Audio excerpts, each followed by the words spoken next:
students, welcome back. Now we are going to see the static stabilization of the glenohumeral joint in the dependent arm. Dependent arm means with the arm relaxed at the side. The arm relaxed at the side is the dependent arm. During that position also, the joint stability is very much required. How the stabilization is maintained in the dependent arm.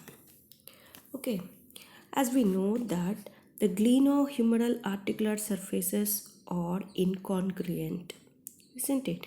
The bony surfaces alone cannot maintain joint contact in the dependent position. So in the arm hanging at the side, only the bony surfaces cannot maintain the joint contact in that position. Okay, as the humeral head rests on the fossa, gravity acts on the humerus parallel to the shaft in a downward direction. So this one, like this, the downward force is acting. So when the humeral head rests on the glenoid fossa, gravity acts on the humerus parallel to the shaft in a downward direction. That is called as negative translatory force. Normally this force is called as negative translatory force. Okay. To maintain the reaction force which is required to maintain this position stable is the upward vertical pull. So the upward vertical pull is required to restore the equilibrium. Normally such a vertical force could only be supplied by the muscles. Okay, muscles such as anterior deltoid, long head of biceps and triceps. But some investigators like Basmagian and Bazant and McConiel and Basmagian have shown that all muscles of the shoulder complex are electrically silent. That means they are not working when the arm is relaxed. When the arm is relaxed and unloaded limb, and even when the limb is tugged vigorously downward. So if the limb is tugged vigorously downward also, there is no action of these muscles. Okay, then how can be the gravity force is going to be balanced here? Then the mechanism of joint stability therefore must be passive. So there are some forces which are occurred passive by some other structures other than the muscles. So now we are going to see what are those structures which help in maintenance of equilibrium in the glenohumeral joint in static stabilization. Okay, so normally gravity acting on the humerus is a pure translatory force, but it lies at a distance from eccentrically located from the center of rotation of the humeral head. Normally the axis of the humerus is present here on the head, but the force acting, the gravitational force acting is a pure translatory force which acting eccentrically from the location of the center of rotation of the humeral head. So, given this axis of pull, given this axis and the line of pull, gravity creates some adduction moment, creates an adduction moment that is counterclockwise torque on the humerus. And this gravity must be offset by a force that can apply in an in the direction of abduction. Such force can be applied by the rotator, by the structures of the rotator interval capsule. So that these are the structures which are giving this passive force. Okay, so the mechanism of joint stabilization, which appears to be passive, and the structures of the rotator interval capsule helps in this static stabilization. What are the structures of rotator interval capsule? One is the superior capsule, superior glenohumeral ligament and coracohumeral ligament. And these structures become taut when the arm is at the side, possesses both the magnitude and orientation of this function. So if you can see these forces, so one force is vertically downward force, and this force is balanced by the other force which is acting at the same point. So that force is, if you can see, these two forces acts concurrently, the forces are acting concurrently. Then the resultant pull, so then this is the resultant pull. If you draw some reaction forces, so this becomes the resultant pull. So what will happen? So the force is acting in this direction. That means the force, the resultant vector formed from the gravity and the rotator interval capsule vectors creates a force that compress the humeral head, into the lower portion of the glenoid fossa and prevents inferior humeral head translation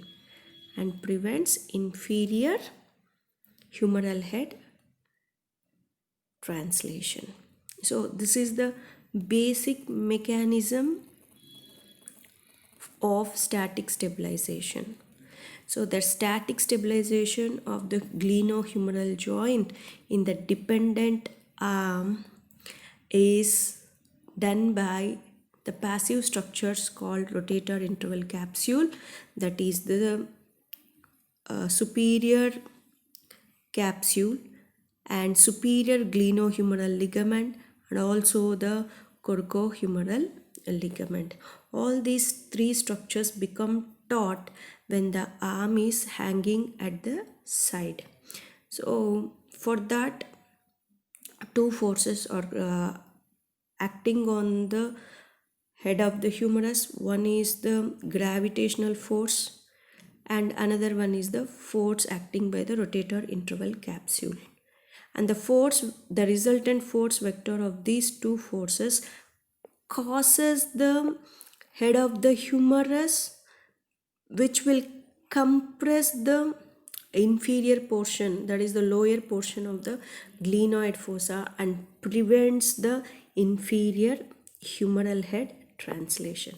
This is the basic mechanism which occurs in the static stabilization of the dependent arm. Now, so in addition to the passive tension from the rotator interval capsule, there are other two mechanisms which help to provide static stability to the glenohumeral joint. So, what are the two other mechanisms? Is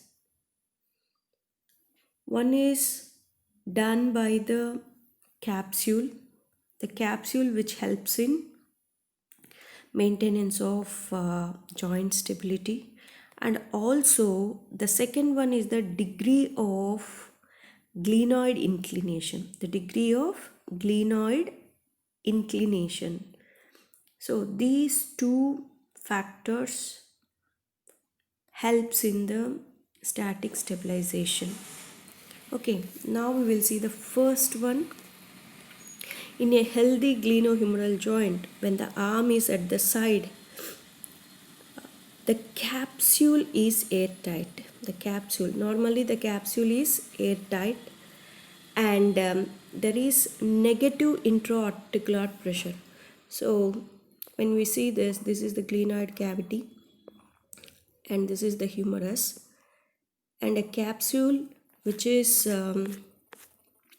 surrounding the articular surfaces, and this is airtight. The capsule is airtight, and a pressure which is created inside this capsule, because this is airtight.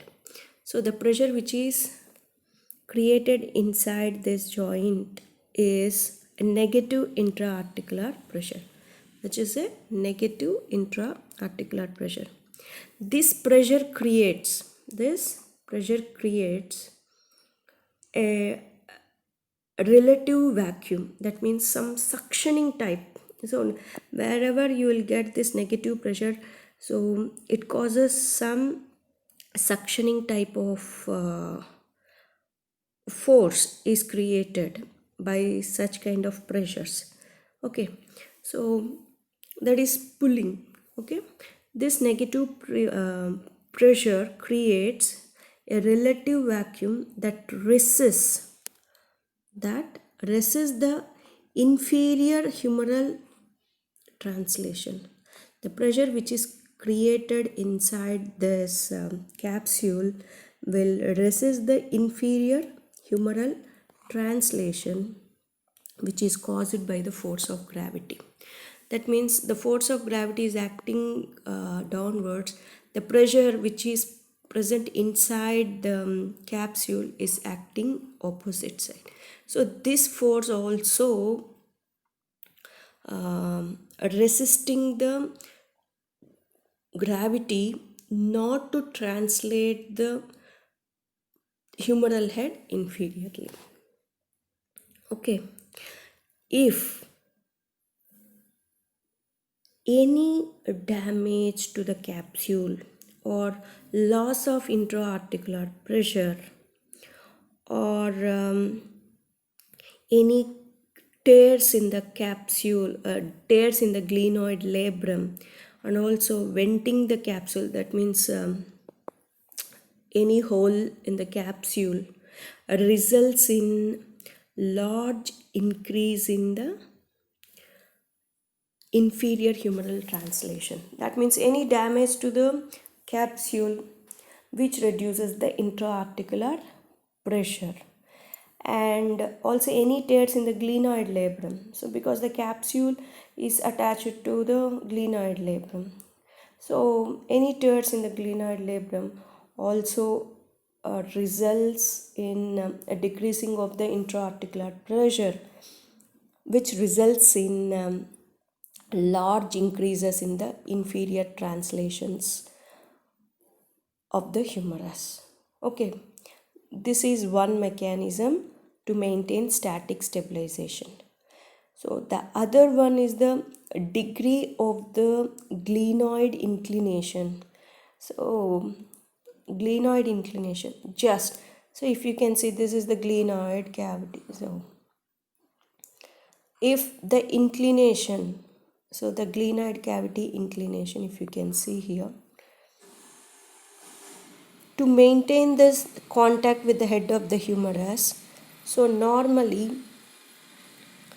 there is an upward rotation of the scapula.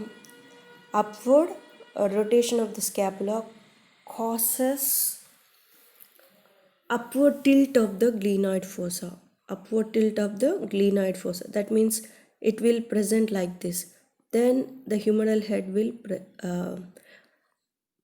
will be placed here. So when there is an upward tilt, there is a space and the contact between the opposition surfaces increases, then definitely the stability is maintained. So this upward tilt also helps in the humerus not to move inferiorly. Okay, so the degree of the glenoid inclination also influences the glenohumeral joint stability with the arm in the dependent position. A slight upward tilt of the glenoid fossa, either anatomically in the structure of the scapula or through scapular upward rotation, will produce a partial bony block. So it causes partial bony block against humeral inferior translations. That means if the gravity is acting like this also, this will block. This bony block causes not to translate inferiorly. Okay, so these are the two other mechanisms other than the passive structure stabilization of the glenohumeral joint. Next, when these passive forces are inadequate, what will happen? So when these passive forces are inadequate for the glenohumeral joint stabilization, that means as may occur in heavily loaded arm. If you are carrying any weights, but it is present on the side of your trunk, your arm is hanging by the side, then what will happen? These structures, the forces which are produced by all these structures are inadequate. Then what happens? Then the first muscle which is going to provide active assistance is the supraspinatus muscle.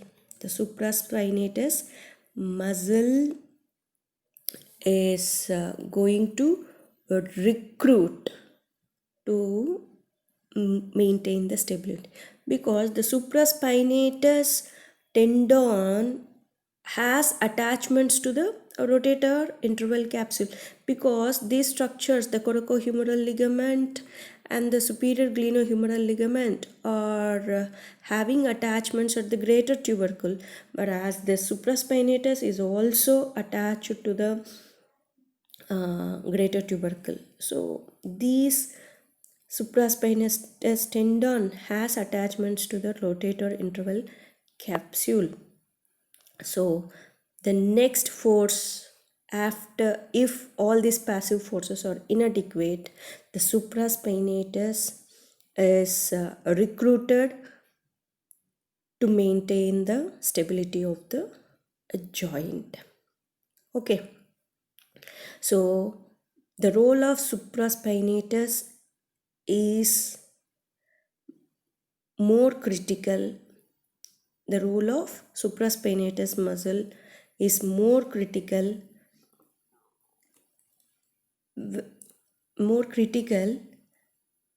than its activity when it is measured by EMG. So how can you say this role of supraspinatus is more critical? That means if any damage to the supraspinatus muscle, or the dysfunction of the supraspinatus muscle, or any paralysis of the upper limb due to stroke, what will happen? So the supraspinatus will not work. Okay, so then what will happen? So there is a gradual inferior subluxation. There is a gradual inferior subluxation of the glenohumeral joint takes place. So, without the reinforcing passive tension of the intact supraspinatus muscle, the sustained load on the structures of the rotator interval capsule apparently causes these structures to gradually stretch, which results in a loss of joint stability. That means what will happen? So, if the rotator interval capsule is not reinforced by the supraspinatus, then what will happen? So, this weight of the limb, that is called as the sustained load, the weight of the limb on the structures of the rotator interval capsule causes. So what will happen? So the weight of the limb, but it doesn't have any stability, any strength because of some causes. What will happen? So the gravity is acting vertically downwards, and also the weight of the limb is added. So there is no strength on the supraspinatus muscle.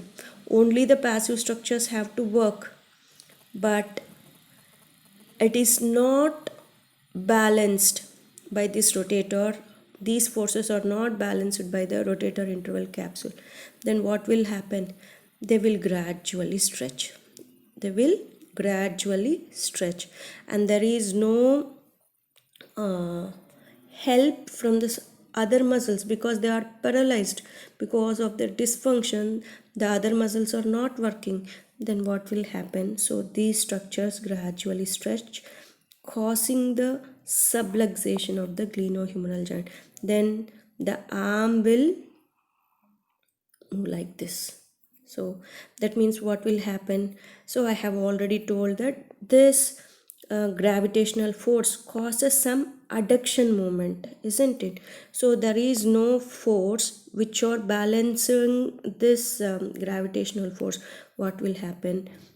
The arm is going to subluxated and also adducted.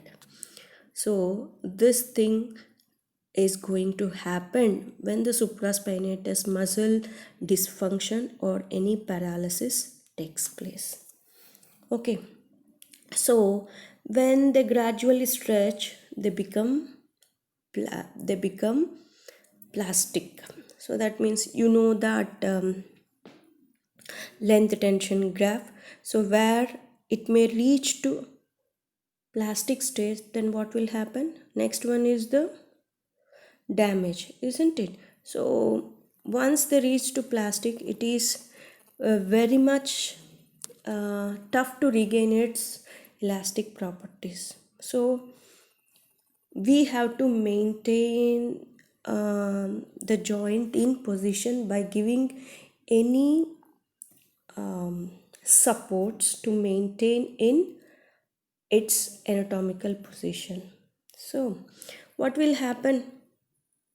So finally, if all these structures are stretched, it results into loss of joint stability. Normally, such kind of inferior glenohumeral subluxation is commonly seen in patients with diminished rotator cuff muscles. Rotator cuff muscles are not working properly or caused by stroke. So that is the hemiplegia patients, and also some other brain injury causes the inferior glenohumeral subluxation. Okay, so this is all about the static stabilization of the glenohumeral joint in the dependent arm.